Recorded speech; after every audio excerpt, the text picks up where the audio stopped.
বিশ্বাস ৰাখক, ঈশ্বৰেই আমাৰ পথ প্ৰদৰ্শক।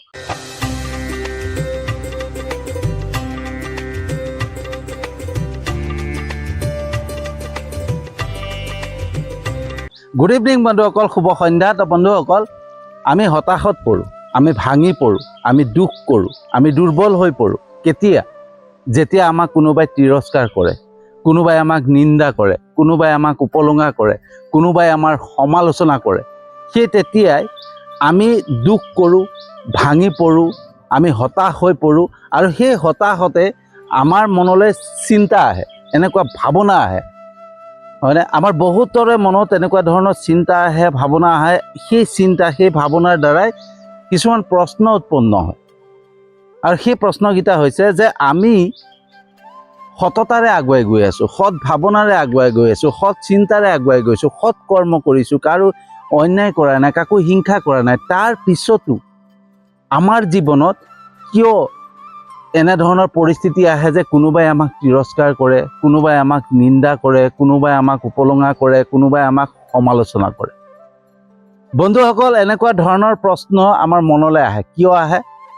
কাৰণ আমি সম্পূৰ্ণৰূপে ঈশ্বৰক বিশ্বাস নকৰোঁ। আমি সম্পূৰ্ণৰূপে ঈশ্বৰক জানিবলৈ চেষ্টা কৰা নাই যে আমাৰ জীৱনত এইবিলাক কিয় ঘটে। সেইকাৰণে আমি হতাশত পৰোঁ, ভাঙি পৰোঁ, দুখ কৰোঁ আৰু মানসিক অশান্তিত ভুগোঁ, হয়নে? যদি আমি সম্পূৰ্ণৰূপে ঈশ্বৰক বিশ্বাস কৰিলোহেঁতেন নহয় বন্ধুসকল, তেতিয়া আমি প্ৰত্যেকটো বস্তুৰ পৰা পজিটিভ ভাৱটো আনিবলৈ চেষ্টা কৰিলোহেঁতেন, হয়নে? পজিটিভ বস্তুটো বিচাৰিবলৈ চেষ্টা কৰিলোহেঁতেন, হয়নে? কিন্তু আমাৰ যে সম্পূৰ্ণৰূপে ঈশ্বৰৰ ওপৰত বিশ্বাস নাই নহয়, সেইটো কাৰণে আমি সদায় নিগেটিভ ভাবোঁ, হয়নে? নিগেটিভ চিন্তা কৰোঁ। কোনোবাই যদি আমাক তিৰস্কাৰ কৰিছে, নিন্দা কৰিছে, উপলুঙা কৰিছে, সমালোচনা কৰিছে, তাৰ পৰা আমি নিগেটিভ চিন্তাটো মনলৈ আনো, নিগেটিভ ভাৱ মনলৈ আনো। আৰু সেই তাৰ পৰাই আমাৰ মানসিক অশান্তি বৃদ্ধি পাই গৈ থাকে। আমাৰ জীৱনত মাত্ৰ চিন্তা থাকিব, দুখ থাকিব, হতাশা থাকিব, নিজকে দুৰ্বল অনুভৱ কৰিম, হয়নে? মানসিক অশান্তিত ভুগিম। কিয়? সেই যে আমাক যে তিৰস্কাৰ কৰিছে, নিন্দা কৰিছে, সমালোচনা কৰিছে বা উপলুঙা কৰিছে, তাক লৈ পেলাই আমি নিগেটিভ চিন্তা কৰোঁ। আমি সেই বস্তুটোকে যদি কোনোবাই আমাক সমালোচনা কৰিছে, তিৰস্কাৰ কৰিছে, নিন্দা কৰিছে, উপলুঙা কৰিছে, সেইবিলাকক যদি আমি পজিটিভভাৱে লওঁ, হয়নে?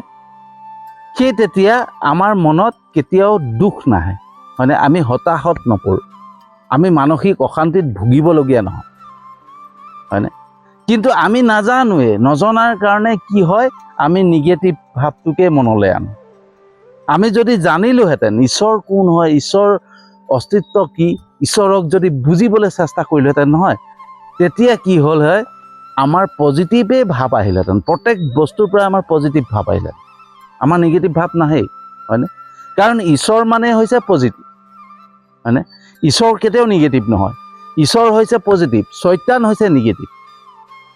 যি শয়তান হয়, যি অসুৰ হয়, যিখিনি বেয়া ছাইড, সেইটোহে নিগেটিভ। কিন্তু ঈশ্বৰ বুলি ক'লে সত্য, আৰু ঈশ্বৰ হৈছে বিশ্বাস, হয়নে? ঈশ্বৰতে বিশ্বাস আছে, আৰু ঈশ্বৰতে আমি পজিটিভ ভাৱটো আনিব পাৰোঁ, হয়নে? তো বন্ধুসকল, কোনোবাই আমাক সমালোচনা কৰিছে, তিৰস্কাৰ কৰিছে, নিন্দা কৰিছে, উপলুঙা কৰিছে, সেইটোক যদি আমি পজিটিভভাৱে চাওঁ নহয়, তেতিয়াহ'লে তাৰ পৰা আমি এটা ভাল উপকৃত বস্তু পাম, হয়নে? আমাৰ উন্নতি দেখা পাম, হয়নে? আমাৰ ভাল ছাইডটো দেখা পাম, আমাৰ ভাল কিবা এটা হোৱা দেখা পাম। কেনেকৈ? বন্ধুসকল, যেতিয়া কোনোবাই আমাক সমালোচনা কৰে, নিন্দা কৰে নহয়, তেতিয়া চাব, সেই ঠাইত অন্য কোনোবাই যদি শুনি আছে নহয়, তেওঁলোকে জানিবলৈ চেষ্টা কৰিব যে সেই মানুহজন কোন, হয়নে? তাৰ মানে কি, আল্টিমেটলি মই সেই তেওঁলোকৰ মাধ্যমেৰে প্ৰচাৰ হৈ গৈ আছোঁ, হয়নে? মোকতো এনেই মানুহে জানিবলৈ চেষ্টা নকৰে, হয়নে? কেলৈ জানিব চেষ্টা কৰিব? কোনোবাই পথেৰে গৈ আছে, মই তেওঁ কোন হয়, কি কথা আমি জানিবলৈ চেষ্টা কৰিম নেকি? নকৰোঁ। কিন্তু সেই পথৰ দাঁতিত কোনোবাই যদি সেই মানুহজনক তিৰস্কাৰ কৰি থাকে, হয়নে, গালি গালাজ পাৰি থাকে, তেতিয়া আমি লক্ষ্য কৰিম সেই মানুহজনক, আৰু মানুহজনক লক্ষ্য কৰি পেলাই আমি কি ভাবিম? যে মানুহজনৰ ঘৰ ক'ত, কি কৰে, কিয় তেনেকুৱা কৰিছে, হয়নে? তো সেই তেতিয়া কি হ'ব, বেলেগ এজন মানুহে আমাক জানিবলৈ চেষ্টা কৰিব, আমাৰ প্ৰচাৰ হ'ব, এটা পজিটিভ ছাইড। ঠিক আছে, আমাৰ সেইসকলৰ মাধ্যমেৰে, যিসকলে সমালোচনা কৰে, যিসকলে নিন্দা কৰে, যিসকলে তিৰস্কাৰ কৰে, সেইসকলৰ মাধ্যমেৰে আমাৰ নামটো বেছি প্ৰচাৰ হ'ব, আমি মানুহৰ মাজত বেছি পৰিচিত হৈ পৰিম, হয়নে? তো প্ৰফিটটো কাৰ হ'ল, লাভৱান কোন হ'ল? যোনজনে তিৰস্কাৰ খায়, যোনজনে সমালোচনাৰ পাত্ৰ হয়, যোনজনে নিন্দাৰ পাত্ৰ হয়, সেইজনে মানে মানুহৰ মাজত পৰিচিত হয় আৰু সেই মানুহে চিনি পাব আৰম্ভ কৰে। আৰু যদি আমি সৎ ভাৱনাৰে গৈ আছোঁ, সততাৰে গৈ আছোঁ, সৎ চিন্তাৰে গৈ আছোঁ, কাকো হিংসা কৰা নাই, কাকো অন্যায় কৰা নাই, তেতিয়া সেই যিসকল মানুহে আমাক জানিবলৈ চেষ্টা কৰিব, তেওঁলোকে যেতিয়া আমাৰ পৰিচয় গম পাব, আমাৰ আচৰণ গম পাব, তেতিয়া তেওঁলোকে কাক নিন্দা কৰিব, তেওঁলোকে কাক বেয়া বুলি ক'ব? যি আমাক ৰাস্তাত তিৰস্কাৰ কৰিছে, হয়নে? বন্ধুসকল, এই সংসাৰত যদি আমি সুস্থ মানে আমি আৰোগ্য হৈ থাকিব হয়, মানে কোনো বেমাৰ আজাৰ নোহোৱাকৈ থাকিব হয়, তেতিয়াহ'লে এই প্ৰকৃতিৰ প্ৰত্যেকটো বস্তু আমি খাব লাগিব, হয়নে? যেনেকৈ আমি সোৱাদৰ বাবে যদি মিঠা খাইছোঁ নহয়, তেতিয়াহ'লে তিতাও খাব লাগিব, হয়নে? কাৰণ আমি যদি মিঠা খাই থাকোঁ, তেতিয়া কি হ'ব, আমাক চুগাৰে ধৰিব, হয়নে? আমাৰ ডায়েবেটিছ হ'ব, বেমাৰে আমাৰ বাঁহ ল'ব আমাৰ শৰীৰত, হয়নে? তো আমি যদি মিঠা খাইছোঁ, তিতা খাব লাগিব, তেতিয়া আমি আৰোগ্য হৈ থাকিম, হয়নে? আমাক তেতিয়া চুগাৰে পটকৈ সোনকালে আক্ৰমণ কৰিব নোৱাৰে, হয়নে? ঠিক তেনেকৈ আমি নিমখ খাইছোঁ বা চেনি খাইছোঁ, তিতা খাইছোঁ, এই সকলোখিনি আমি যদি ভালকৈ নিয়মীয়াকৈ খাই থাকোঁ নহয়, তেতিয়াহ'লে আমি শৰীৰৰ পৰা আৰোগ্য হৈ থাকিব পাৰিম। আৰু যদি জীৱনৰ বাটত আমি তিৰস্কাৰ খাইছোঁ, সমালোচনা খাইছোঁ, নিন্দা খাইছোঁ, হয়নে? কোনোবাই উপলঙা কৰিছে, তাৰ মাজতো আকৌ আমাক কোনোবাই প্ৰশংসাও কৰিব। তো জীৱনত যেতিয়া সমালোচনা, তিৰস্কাৰ, নিন্দা, উপলঙা এইবিলাক চব গোট খাব নহয়, তেতিয়াই এটা শক্তিশালী জীৱন হ'ব, হয়নে? এটা সুস্থ জীৱন হ'ব। তো সেই বস্তুটো আমি পজিটিভভাৱে যেতিয়া ল'ম, পজিটিভভাৱে চিন্তা কৰিম, তেতিয়া জানো কোনোবাই আমাক তিৰস্কাৰ কৰিলে, কোনোবাই আমাক উপলঙা কৰিলে, কোনোবাই আমাক নিন্দা কৰিলে, আমাৰ দুখ লাগিব? তেতিয়া আমাৰ কেতিয়াও দুখ নালাগে। আমি তেতিয়া গম পাম, হয়নে, যে আমাক তিৰস্কাৰ কৰিছে, তাতো ঈশ্বৰৰ কিবা এটা প্লান আছে, হয়নে? ঈশ্বৰে যি চিন্তা কৰে নহয়, আমাতকৈ বহুত দূৰত, হয়নে? আমাতকৈ বহুত ওপৰত। আমি যি চিন্তা কৰোঁ, সেই চিন্তা মাত্ৰ অকণমান কণমান চিন্তা কৰোঁ, যিটো ক্ষুদ্ৰ মান বুলি কয়, সেই ক্ষুদ্ৰ চিন্তা আমি কৰোঁ। কিন্তু তাতকৈ বহু গুণে বেছি চিন্তা কৰে ঈশ্বৰে আমাৰ বাবে, হয়নে? তো সেই ঈশ্বৰে যিখিনি চিন্তা কৰে নহয়, সেয়াই আমাৰ জীৱনত ঘটে। তো সেই তিৰস্কাৰ, নিন্দাৰ পৰা আমাৰ পজিটিভো হ'ব পাৰে, আমাৰ ভালৰ কাৰণেও সেই তিৰস্কাৰ আহিব পাৰে, আমাৰ ভালৰ কাৰণে সেই কোনোবাই সমালোচনা কৰিব পাৰে, হয়নে?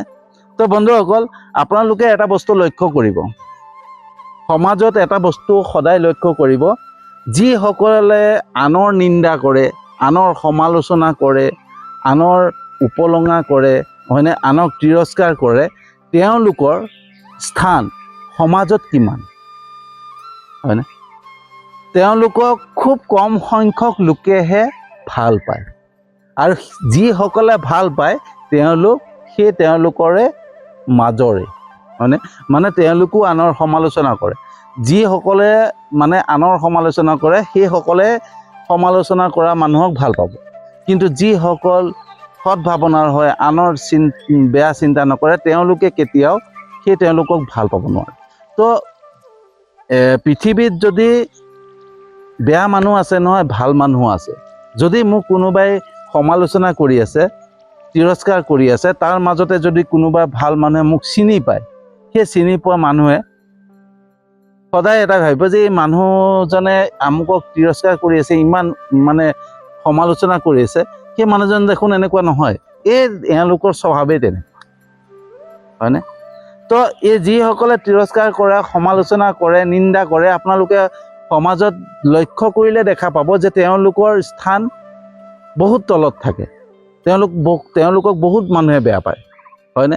তেওঁলোকৰ মুখৰ আগত তেওঁলোকে মিঠা মাতে কথা পাতে, কিন্তু তেওঁলোক যোৱাৰ পিছত তেওঁলোকৰ আচল চৰিত্ৰটো, আচল আচৰণটো ওলাই যায়। মানুহে কৈ দিয়ে এই মানুহজন এনেকুৱা, হয়নে? কিন্তু আমি যদি সৎ ভাৱনাৰে গৈ আছোঁ নহয়, সৎ চিন্তাৰে গৈ আছোঁ, মানুহক আৰু অন্যায় বিচৰা নাই, হিংসা নকৰোঁ, হয়নে? সৎ ভাৱনাৰে ভগৱানক চিন্তা কৰি সৎ কৰ্ম কৰি গৈ আছোঁ, তেতিয়াহ'লে সেই তিৰস্কাৰ কৰা মানুহখিনি মানে কম দেখা পাম আৰু বেছি দেখা পাম আমি যিখিনি ভাল মানুহ, হয়নে? তো আমাৰ সমালোচনা যিমানে কৰিব, আমাৰ প্ৰচাৰ সিমান হ'ব, হয়নে? সেইটো কাৰণে ঈশ্বৰে আমাৰ পথ চিন্তা কৰি থৈছে। আমি কেনেকুৱা পথেৰে যাব লাগিব, কেনেকুৱা পথেৰে গ'লে আমি আমাৰ নিজৰ গন্তব্য স্থান পাম, সেই ঈশ্বৰে সকলো জানে। আৰু আমাৰ পথ প্ৰদৰ্শক ঈশ্বৰেই হয়, হয়নে? ঈশ্বৰেই আমাৰ পথ প্ৰদৰ্শক। মাত্ৰ আমি ঈশ্বৰক বিশ্বাস ৰাখিব লাগে, হয়নে? ঈশ্বৰক বিশ্বাস ৰাখিলে আমি সততাৰে আগুৱাই গৈ থাকিব, আমাৰ কোনো প্ৰব্লেম নহয়, কোনো চিন্তা নহয়। মাত্ৰ আমি নিগেটিভ ভাৱ মনলৈ আনিব নালাগে। আৰু নিগেটিভ ভাৱ আনিলে কোনোবাই কি হ'ব, কোনোবাই আমাক যদি সমালোচনা কৰিছে, তই কিয় সমালোচনা কৰিবি, তাৰ প্ৰতিক্ৰিয়া দিব যাওঁতে আমাৰো সেই তেওঁলোকৰ মাজত একো পাৰ্থক্য নাথাকিব, হয়নে? যোনজনে আমাৰ সমালোচনা কৰিছে তেওঁক যদি আমি প্ৰতিক্ৰিয়া দিব যাওঁ, তেওঁৰ আৰু আমাৰ মাজত একো পাৰ্থক্য নাথাকে, একেই হৈ যাম, হয়নে? সমাজে আমাকো দুখিব, তেওঁকো দুখিব। গতিকে কোনোবাই যদি আমাৰ সমালোচনা কৰিছে, কৰি থাক। কোনোবাই আমাৰ নিন্দা গাইছে, গাই থাক। কোনোবাই আমাক তিৰস্কাৰ কৰিছে, কৰি থাক, হয়নে? আমি মনে মনে হাঁহি এটা মাৰি পেলাই আঁতৰি দিলে তাৰ পৰা কিন্তু এটা পজিটিভ ভাইব্ৰেশ্যন ওলাব, হয়নে? আৰু সেই যোনজনে নিন্দা কৰি আছে, যোনজনে সমালোচনা কৰি আছে নহয়, তেওঁ নিজেই নিজক লজ্জিত অনুভৱ কৰিব আৰু বাৰে বাৰে চিন্তা কৰিব যে মই ইমানখিনি বেয়া কোৱাৰ পিছতো মানুহজনে ধৈৰ্য ধৰি গুচি গ'ল, আচৰিত কথা। আৰু সেই সময়ত ওচৰ পাজৰে থকা যিসকল লোক থাকে নহয়, সেই সকলো সেই বস্তুটো লক্ষ্য কৰি পেলাই সেই নিন্দা কৰাজনকহে বেয়া বুলি কয়, হয়নে? তো সেইটো কাৰণে আমি সদায় পজিটিভ ভাৱ ল'ব লাগে, পজিটিভ চিন্তা কৰিব লাগে। আৰু সেই পজিটিভ ভাৱেৰে, পজিটিভ চিন্তাৰে যদি আগুৱাই যাওঁ নহয়, ঈশ্বৰে আমাৰ পথ প্ৰদৰ্শক, ঈশ্বৰে আমাক লৈ গৈ থাকিব। বন্ধুসকল, কোনোবাই কয় মই চাকৰি পাইছোঁ, কোনোবাই কয় মোৰ ব্যৱসায়ত আগবাঢ়ি গৈছোঁ, কোনোবাই কয় মই এইটো পাইছোঁ, হয়নে? তো সেই যে তেওঁলোকে পায় নহয়, সেইটো তেওঁলোকে নিজেই নাপায়, ঈশ্বৰে তেওঁলোকক লৈ যায়, হয়নে? ঈশ্বৰে পথ প্ৰদৰ্শক। আমি বিচাৰিলেও নাপাওঁ, আমি যিমান মাথা মাৰি থাকিলেও নাপাওঁ, যেতিয়ালৈকে ঈশ্বৰে নিবিচাৰে। আজি এই ভিডিঅ'টো যে বনাই আছোঁ, এই ভিডিঅ'টো সেই সকল লোকে পাব যিসকল লোকে পজিটিভ চিন্তা কৰিব, হয়নে? ঈশ্বৰে চিন্তা কৰিব, যে ঈশ্বৰে ভাবিব এইজনক এই ভিডিঅ'টো আৱশ্যক, সেইজনেহে এই ভিডিঅ'টো পাব, হয়নে? কোনোবাই ইচ্ছা কৰিলেও এই ভিডিঅ'টো নাচায়, হয়নে? কোনোবাই স্কিপ কৰি দিব, হয়নে? যাৰ মানে সংসাৰত এটা ভাল দিন অহা আৰম্ভ কৰিছে বা ভাল কিবা এটা হোৱাৰ আৰম্ভ হৈছে, ঈশ্বৰৰ সেই সময়কণ ঈশ্বৰে দিছে বা আহিব লৈছে, সেইজন ব্যক্তিয়ে এনেকুৱা ধৰণৰ ভিডিঅ' চাব। সেইটো ঈশ্বৰৰ দ্বাৰাই চাব। যেনেকৈ মই যে এই ভিডিঅ'টো বনাই আছোঁ, সেই ভিডিঅ'টো মোৰ নিজৰ মতে বনোৱা নাই, সেইটো ঈশ্বৰৰ দ্বাৰা বনাই আছোঁ। কাৰণ যিখিনি কথা কৈ আছোঁ নহয়, সেয়া ঘপকৈ মনলৈ নাহে, ঈশ্বৰৰ দ্বাৰাহে আহে। গতিকে যি ভিডিঅ' বনাই আছোঁ, ঈশ্বৰৰ দ্বাৰা বনাই আছোঁ, আৰু ঈশ্বৰৰ দ্বাৰাই মই ভিডিঅ' বনাই পেলাই আপোনালোকলৈ আগবঢ়াই আছোঁ। গতিকে যি কৰ্ম কৰিছোঁ, ঈশ্বৰৰ কৰ্ম কৰি আছোঁ, ভগৱানৰ কৰ্ম কৰি আছোঁ। আৰু সেই ভগৱানৰ কৰ্ম কৰি পেলাই যি ভিডিঅ' আপলোড কৰিম ফেচবুক বা ইউটিউবত, তো সেই যিসকলে চাব নহয়, সেয়াও ঈশ্বৰৰ আশীৰ্বাদত চাব। আৰু সেইকাৰণে বন্ধুসকল, মই যিমানখিনি ভিডিঅ' বনাই আছোঁ, যিখিনি ভিডিঅ' বনাইছোঁ, যদিও ভিউজ নাহে বা যদিও মোৰ কোনো নাচায়ো, তথাপিও মই দুখ নকৰোঁ। কিয় দুখ নকৰোঁ? কাৰণ ঈশ্বৰে বিচাৰিব লাগিব, ঈশ্বৰে চিন্তা কৰিব লাগিব, হয়নে? তেতিয়াহে সকলো সম্ভৱ হয়। আমাৰ পথ প্ৰদৰ্শক ঈশ্বৰে, ঈশ্বৰক বিশ্বাস ৰাখিলে আমাৰ সকলো সম্ভৱ হয় হয়নে সেইকাৰণে ঈশ্বৰক বিশ্বাস ৰাখক ঈশ্বৰেই আমাৰ পথ প্ৰদৰ্শক তো বন্ধুসকল কেনেকুৱা লাগিলে জনাব যদি সঁচাকৈ ভাল লাগিছে ভিডিঅ'টো যিমান পাৰে শ্বেয়াৰ কৰিব মই জানো আপোনালোকে মোৰ ভিডিঅ' চাই লাইক কমেণ্ট কৰে শ্বেয়াৰ কৰে মোৰ ইউটিউব চেনেলটোতো ছাবস্ক্ৰাইব কৰিছে মোৰ ফেচবুক পেজটোতো ফ'ল' কৰিছে তাৰ বাবে আপোনালোকক আন্তৰিক ধন্যবাদ জনাইছোঁ আৰু যিসকলে নাই কৰা তেওঁলোককো মই বহুত আন্তৰিক ধন্যবাদ জনাইছোঁ কাৰণ মই জানো এদিন নহয় এদিন মোৰ ভিডিঅ' চাব সেইটো মোৰ বিশ্বাস আছে যেনেকুৱা ঈশ্বৰৰ ওপৰত বিশ্বাস আপোনালোকৰ ওপৰতো বিশ্বাস আছে গতিকে এদিন নহয় এদিন মোৰ ভিডিঅ' চাব লাইক কমেণ্ট কৰিব শ্বেয়াৰ কৰিব আৰু মোৰ ইউটিউব চেনেলটোতো ছাবস্ক্ৰাইব কৰিব মোৰ ফেচবুক পেজটোতো ফ'ল' কৰিব সেই বিশ্বাসেৰে আজিৰ ভিডিঅ'টো সামৰণি মাৰিছোঁ আৰু এটা নতুন বিষয়বস্তু লৈ আহি আছোঁ